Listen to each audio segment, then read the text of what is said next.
Hello guys, नमस्कार। मैं आपका टीचर आर के शर्मा आपका हमसफ़र आपका स्वागत करता हूं आपकी इस क्लास में।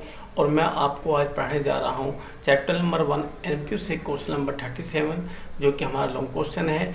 और इसमें आज हम आपको इनकम एंड एक्सपेंडिचर अकाउंट और ओपनिंग और क्लोजिंग बैलेंस शीट बनाना सिखाएगी। इससे पहले हमारी 36 क्वेश्चन नंबर की वीडियो आ चुकी है और वो आपका इसका लिंक आपको इसके डिस्क्रिप्शन बॉक्स में मिल जाएगा। पहले आप उसे देखिए फिर से, तो आपको बहुत ही आसानी होगी इसे समझने में। आओ चलो स्टार्ट करते हैं।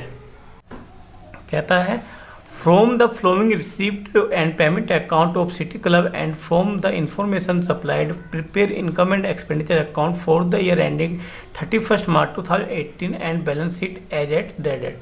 यानी कि इनकम एंड एक्सपेंडिचर अकाउंट और बैलेंस शीट आपको तैयार करने फॉलो करते हुए रिसिप्ट एंड पेमेंट अकाउंट को। हमें रिसिप्ट एंड पेमेंट दिया हुआ है और फिर उसके साथ कुछ एडजस्टमेंट है। इनकी सहायता से हम इनकम एंड एक्सपेंडिचर अकाउंट और बैलेंस शीट बनाना सीखेंगे। और स्टार्ट करते हैं। और हमारी सबसे पहली एडजस्टमेंट है the club has 50 member each paying annual subscription 500। देखो, अगर हमारे 50 मेंबर 500 रुपये पर ईच जमा करते हैं तो हमारे पास हुआ 25,000 और हमने करंट ईयर में कितना रिसीव करा है? केवल 20,000। तो देखो, इनकम होती है हमारी सब्सक्रिप्शन, तो हम यहाँ पे लिखेंगे बाय सब्सक्रिप्शन। हम रिसीव कर चुके हैं 20,000 और हमें मिलना है 25,000। तो कितनी आउटस्टैंडिंग हुई? एड आउटस्टैंडिंग करंट ईयर की जो बैलेंस था वो था 5,000।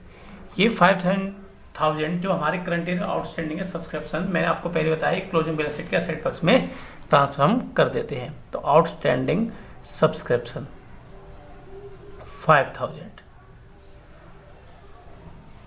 फिर आगे कहता है सब्सक्रिप्शन आउटस्टैंडिंग ऑन 31 मार्च 2017 6,000। देखो, हमारे पास 17 का जो सब्सक्रिप्शन रिसीव है वो 5,000 है पहले से, और हमें मिलना कितना? 6,000। तो ये जो एडजस्टमेंट जाएगी अब सीधा बैलेंस शीट में जाएगी, क्योंकि सब्सक्रिप्शन हमारी असेट्स होती है। और इसमें इसलिए जाएगी क्योंकि हम बना रहे हैं ये 31 मार्च 2018 के लिए। 17 की 17 में देखते हैं सब्सक्रिप्शन 5,000 रिसीव कर चुके हैं, करना था 6,000, तो कितना आउटस्टैंडिंग रह गया? 1,000। तो ये 1,000 भी हम ट्रांसफर करते क्योंकि हमारी असेट बढ़ जाएगी क्लोजिंग बैलेंस शीट के असेट साइड में। Outstanding subscription last year 1,000। फिर हमारी अगली एडजस्टमेंट है on 31 March 2018 salary outstanding amount 2,000। Salary paid in the year ended 31 March 2018 include 6,000 for the year ending 31 मार्च 2017। यानी कि 17 की 6,000 है लास्ट ईयर की आउटस्टैंडिंग और करंट ईयर की हमारी 2,000। तो मैंने आपको पहले ही बताया जो भी आउटस्टैंडिंग होती है करंट ईयर की ऐड कर देते हैं और लास्ट ईयर की लेस कर देते हैं। तो सैलरी में से हम इसको लेस कर देते हैं। सैलरी हमारा एक्सपेंसिव होता है, इसलिए हम इसको एक्सपेंडिचर साइड में लेंगे। टू सैलरी, और सैलरी हमारी है 28,000 में हम पहले ऐड करें करंट ईयर के आउटस्टैंडिंग CY करंट ईयर 2,000 जो हमें एडजस्टमेंट में गिवन है। ये हो जाएगा हमारा 30,000। इसमें से लेस करेंगे आउटस्टैंडिंग लास्ट ईयर 6,000, तो हमारे पास जो आउटस्टैंडिंग सैलरी बच जाएगी वो 24,000। अब करंट ईयर की आउटस्टैंडिंग तो लाइबिलिटी में आ जाएगी क्लोजिंग बैलेंस शीट के, और लास्ट ईयर की लाइबिलिटी में आ जाएगी ओपनिंग बैलेंस शीट के। तो हम लिखते हैं यहाँ पर outstanding on salary last year की 2017 की है 6,000 और करंट ईयर की है 2,000। तो हम लिख देंगे आउटस्टैंडिंग ऑन सैलरी 2,000। अगली एडजस्टमेंट हमारी है on 1 April 2017 the club on building value 2 lakh, furniture 20,000, book 20,000। तो मैंने आपको बताया कि ये 1 अप्रैल 2017 की है और ये सभी क्या है हमारी असेट। तो हम ओपनिंग बैलेंस शीट में इसको ट्रांसफर कर देंगे 1 अप्रैल 2017 में without adjustment. Building 2 lakh rupees. फिर आपका फर्नीचर है 20,000 और बुक्स है 20,000। फिर आगे चल के कहता है कि लास्ट एडजस्टमेंट प्रोवाइड करना है डेप्रिसिएशन ऑन फर्नीचर 10%। तो फर्नीचर पर हम डेप्रिसिएशन लगाएगी 10% ओनली फर्नीचर पर, तो लगेगा क्लोजिंग बैलेंस शीट के असेट साइड में फर्नीचर। तो हमारे पास जो फर्नीचर दिया है एडजस्टमेंट में हमें दिया था 20,000। ऊपर हमारा कोई फर्नीचर नहीं है तो उसको हम ऐड भी नहीं करेंगे, इस पर सीधा डेप्रिसिएशन लगाएंगे 10% लेस डेप्रिसिएशन। अगर हम 20,000 का 10% डेप्रिसिएशन फाइंड करते हैं तो हमारा आता है 2,000, तो ये बचेगा 18,000।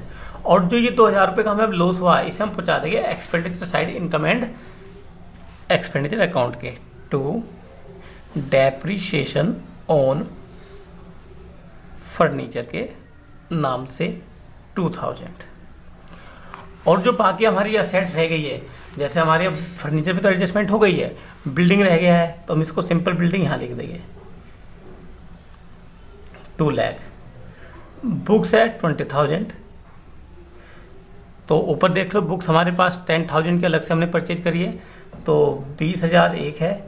और जो परचेज करी है ऊपर मैंने बताया, ऊपर जो भी चीज़ लिखी होगी अगर असेट्स तो वो ऐड परचेज के नाम से हम इसमें ऐड करके फिर डेप्रिसिएशन लगा दें। तो इस पर कोई डेप्रिसिएशन तो हमें लगाना नहीं, सीधा हम लिख देंगे 30,000। अगर डेप्रिसिएशन लगाना होता तो हम वैल्यू पे लगाते 30,000 पे, ना कि 20,000 पे। अब हमारी एडजस्टमेंट खत्म हो गई है, हम आते हैं रिसिप्ट साइड में टू बैलेंस बीडी। मैंने बताया रिसिप्ट साइड में जो भी बीडी दिया होगा वो हमारा ओपनिंग कैश होगा और वो आ जाएगा हमारी ओपनिंग बैलेंस शीट के असेट साइड में कैश 7,000।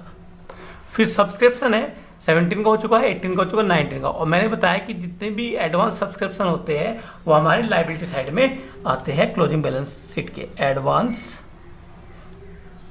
सब्सक्रिप्शन 4,000 है 19 का। फिर लिखा है रेंट। रेंट हमें रिसीव हुआ है, रिसीव साइड में लिखा है तो हमारी इनकम हो जाएगी और हम इसे लिख देंगे इनकम एंड एक्सपेंडिचर अकाउंट में बाय रेंट 14,000।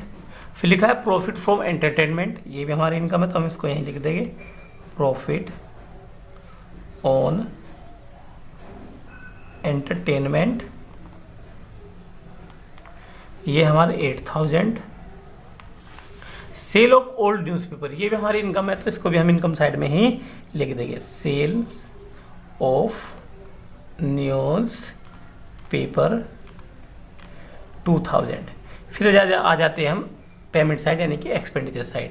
तो सैलरी हमारा हो चुका है, जनरल एक्सपेंस हमारा एक्सपेंसेस है तो हम इसको एक्सपेंसेस साइड में लिखेंगे टू जनरल एक्सपेंसेस 6,000। फिर इलेक्ट्रिसिटी चार्जेस है, ये भी हमारा एक्सपेंस है, इसको हम लाइट के नाम से भी लिख सकते हैं, कभी कभार बुक में लाइट एक्सपेंसेस दिया होता है। बात एक ही है 4,000। बुक्स हमारी हो चुकी है, न्यूज़पेपर हमारा एक्सपेंडिचर है तो हम इसको एक्सपेंडिचर साइड में लिख देंगे, यह है 8,000। फिर हमें दिया है बाय बैलेंस सीडी हम मैंने आपको पहले ही बताया कि हमारा क्लोजिंग कैश होता है तो हम इसको क्लोजिंग बैलेंस शीट के असेट साइड में लिख देंगे कैश के नाम से 4,000। अब हमारी एडजस्टमेंट खत्म हो चुकी है और ऊपर का trial balance receipt and payment account भी। अब हम इसका आंसर निकालते हैं। सबसे पहले हम आंसर निकालते हैं इनकम एंड एक्सपेंडिचर अकाउंट का, और हमें देखना होता है कि हमारे कौन से पक्ष का अमाउंट ज़्यादा है। जैसे कि हमें लग रहा है कि हमारा ये पक्ष का अमाउंट ज़्यादा है तो हम इसको जोड़ लेंगे और ये हमारा आएगा, तो ये हमारा आएगा 49,000। अब 49,000 में हम घटा देंगे, ये हमारा योग बैठ रहा है 44,000। तो 49 से अगर हम 44 माइनस करेंगे तो हमारा आएगा आंसर 5,000। अभी इनकम ज़्यादा है एक्सपेंडिचर से तो हमारा प्रॉफिट में आंसर आएगा सरप्लस के नाम से 5,000 रुपीज़। अब हम सबसे पहले निकालेंगे ओपनिंग बैलेंस शीट, क्योंकि इससे हमें कैपिटल फंड फाइंड करना होगा। विदाउट कैपिटल फंड के हम क्लोजिंग बैलेंस शीट नहीं बना पाएंगे। तो इन सब का योग हमारा है 2,40,000, 47,47,47,47 और 6 हो जाएंगे आपके 53, 2,53,000। और 2 लाख अगर हम 53,000 से 6,000 घटाएंगे तो हमारा आंसर आएगा 2,47,000 कैपिटल फंड। इस कैपिटल फंड को हम ट्रांसफर कर देंगे क्लोजिंग बैलेंस शीट के लायबिलिटी पक्ष में। Capital fund 2,47,000। और मैंने आपको पिछली क्लास में बताया था कि जितना भी इनकम एंड एक्सपेंडिचर अकाउंट का जो भी आंसर आता है, अगर प्रॉफिट में आता है सरप्लस में तो ऐड कर देते हैं, अगर डेफिशिएंसी में आएगा लॉस में तो हमसे लेस कर दे। फिलहाल हमारे पास जो आंसर है वो प्रॉफिट में है तो हम इसको ऐड कर देंगे सरप्लस के नाम से 5,000। तो ये जाएगा हमारा 2,52,000। इन सबको हम जोड़ेंगे, 52 और 4 हो गए 56, 58, 2,58,000। और फिर हम इन सबको जोड़ेंगे तो ये भी इतना आना चाहिए, ये भी हमारा बैठ रहा है 2,58,000।